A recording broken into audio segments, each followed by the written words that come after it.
Welcome back, YouTube. Last time, I made a trading card game and sold it. And this time, I'm going to be making some new cards. I know it's been a while, but I've got some updates. The game is printed, and I feel pretty good about it. It feels great to play, and I really like the skill aspect of the game. This means that it is purchasable, link in the description. Keep in mind that this is only a demo, and I'm not sure how far I'm willing to go with this project, considering that I'm still a student, albeit not a very good one. And I'm going to have to start thinking about other things that aren't so ambitious to, live. Anyway, without further ado, I made an expansion to my card game demo. In the original game, it was kind of a forest versus city dynamic, which I liked because it was very thematic of today's political environment, and also it gave players the option to split the deck provided by me into a city deck and a forest deck. I liked this a lot, so I decided to flesh it out some more with some new factions, like the mountain, the plains, and the scrapyard. So in this set 2, those are going to be the 3 main factions with the expanded card list. Don't worry though, I have made some interesting city and forest cards, like the Canadian rat. Pretty great, eh? I think this one speaks for itself. The game has gotten better. Although in the previous video, I talked a lot about power creeping the other games, and how my game would be better because it wasn't power creeping. I did get called out in the comments of that video, and I have to admit, I was a little bit dishonest with those statements. It was more so an excuse to make a card game of my own, and I felt like I needed to justify it. But yeah, I also still play Magic, so I'm a big hypocrite. A new set means new cards, so let me show you some of them.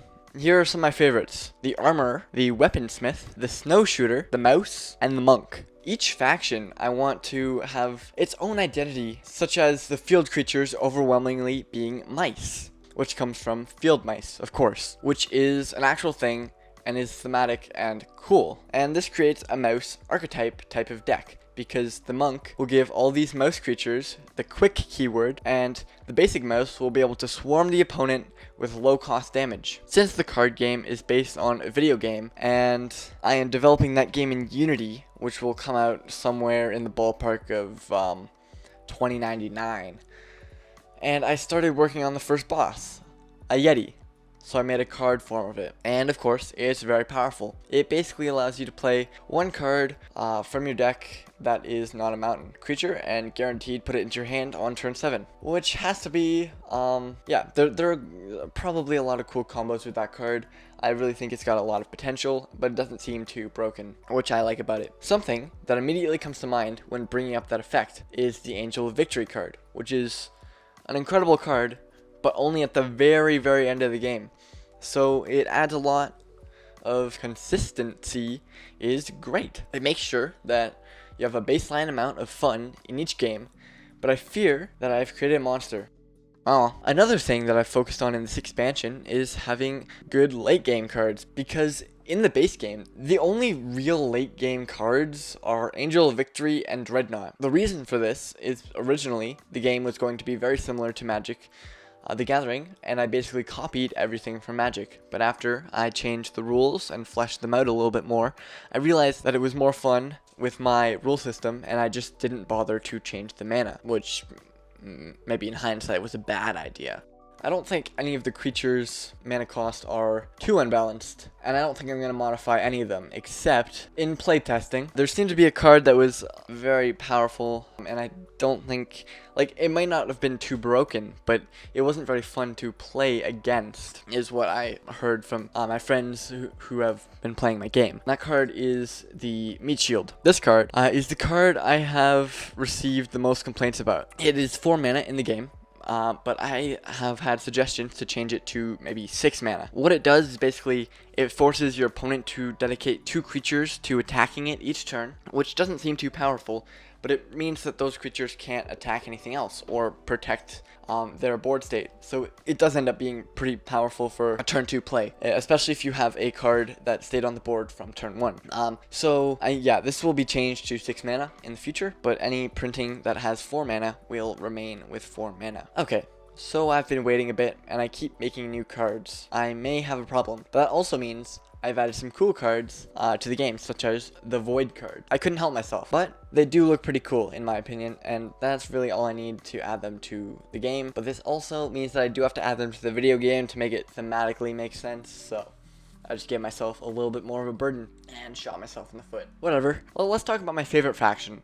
The Field of Mice. I may have made it a little bit too powerful, although Commoner does still exist and it is a really good card too. But the whole strategy revolves around the Monk card, which gives all your creatures quick. And then there's also creatures like the Mouse, which cost nothing, and it is pretty damn good because all the stats are, it's a 2/2/2, and normally that means it'll cost 2 mana, but instead, you pay that cost on the back end by sacrificing a defender when it dies. But if it doesn't die, because it's quick, you don't lose any defenders, and your opponent will probably lose a couple. And there are some really good other cards that I added, like the Scout, which is pretty decent at seeing what your opponent could get done. The Partner Fighter is also a good mouse that adds some consistency when you play it. You can look at the top 6 cards of your deck, pick out a creature. The best synergy, however, is the most expensive. The Snake Slayer costs 6 mana, and as an action, it can just straight up kill another creature in cold blood. And if it is quick,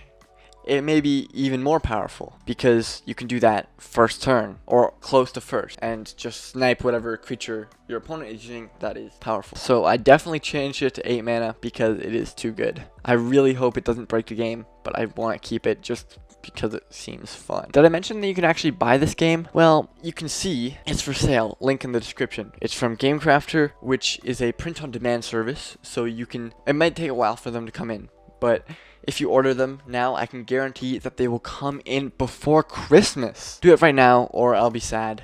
Speaking of which, yuck, look at this store page. It screams, do not buy this game. So I am not going to change it because I like it this way, and I would not have it any other way. Oh yeah, right.